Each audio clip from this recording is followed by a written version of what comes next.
महाराष्ट्र राज्य विद्युत कर्मचारी अभियंता व अधिकारी संयुक्त कृती समिती धुळे मंडळातर्फे विविध न्याय मागण्यांसाठी वीज मंडळाच्या कार्यालयाजवळ दिनांक 9, 10 व 11 ऑक्टोबर दरम्यान काम बंद आंदोलन सुरू केले आहे। या आंदोलनानंतरही मागण्यांचा विचार करून योग्य तो निर्णय घेण्यात आला नाही तर बेमुदत तीव्र आंदोलन करण्याचा इशारा कृती समितीच्या पदाधिकाऱ्यांनी प्रसार माध्यमांशी बोलताना दिला।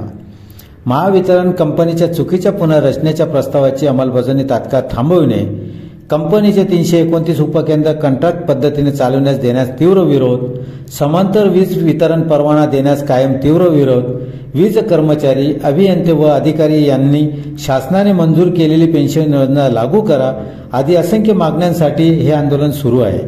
या आंदोलनानंतरही मागण्यांसंदर्भात योग्य निर्णय घेण्यात आला नाही तर आंदोलन अधिक तीव्र केले जाईल असा इशारा कृती समितीच्या पदाधिकाऱ्यांनी प्रसार माध्यमांशी बोलताना दिला। या आंदोलनात वीज मंडळातील विविध कामगार संघटना सहभागी झाल्या आहेत। त्या विविध संघटनांचे पदाधिकारी कॉम्रेड कृष्णा भोयर, अरुण पिवळ, संतोष खुमकर, दत्तात्रय भुट्टे, संजय मोरे, पीबी उके, प्रभाकर लहाने, किशोर पाटील, अनिल वाघ, सीताराम बोरसे, चतुर सैंदाने, नाना पाटील आदी विद्युत कर्मचारी अभियंते व अधिकारी आंदोलनात सहभागी झाले आहेत। मी एम आर पवार, सहाय्यक अभियंता मंडळ कार्यालय धुळे। आज आमचा 9 ऑक्टोबर, 10 ऑक्टोबर आणि 9, 10 आणि 11 असा 3 दिवसाचा 72 तासाचा लाक्षणिक संप आहे। या संपामध्ये आम्ही ज्या आमच्या 9 प्रमुख मागण्या आहेत त्या प्रमुख मागण्या आम्ही प्रशासनाला वेळेवर दिलेल्या आहेत आणि त्याच्या बाबतीत चर्चा देखील झालेल्या आहेत, परंतु चर्चेतनं देखील काही निर्णय न निघाल्यामुळे नाईलाजाने आम्हाला संप करावा लागला।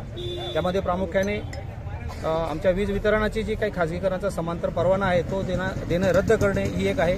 आमच्या कंपनीचं जे काही रिस्ट्रक्चरिंगचं जे काही आज अंमलबजावणी करण्यासाठी आदेश निघालेले आहेत ते आमच्याशी म्हणजे संघटनांशी चर्चा केल्यानंतरच त्याची अंमलबजावणी करावी, त्यातल्या सूचनांचं पालन करावं आणि जर ते पालन होत नसेल तर रिस्ट्रक्चरिंग ताबडतोब थांबवावी अशा प्रकारची आमची प्रमुख मागणी आहे। आणि जे काही आमची रिक्त पदं आहेत वेतनगट 1 ते 4 मध्ये ती देखील भरली जायला पाहिजेत, कारण रिस्ट्रक्चरिंगमध्ये या कुठल्याच गोष्टीचा उल्लेख नसल्यामुळे आणि आमचा प्रत्येक अधिकारी कर्मचारी हा इनसिक्युअर फील करतोय आणि त्यामध्ये कुठलेही असं लिहिलेलं नाही किंवा आमचे कामाचे तास 8 तास राहणार आहेत का 24 तास राहणार आहेत। हा सगळा खेळ आहे आणि यांना सगळी ही काही म्हणजे महावितरण ही जी गोरगरीब लोकांची आणि कर्मचाऱ्यांची जी काही रेशन दुकान हे मोडकळीच त्यांना आणायची आहे, कारण या कंपनीच्या माध्यमातून अनेक गोरगरिबांना सवलतीच्या दराने वीज दिली जाते, शेतकऱ्यांना वीज दिली जाते। खाजगीकरण केल्यानंतर ह्या सगळ्या गोष्टी ह्या रसातळाला जाणार आहेत। या खाजगी माणसावर कुठल्याही प्रकारचा अंकुश राहणार नाही।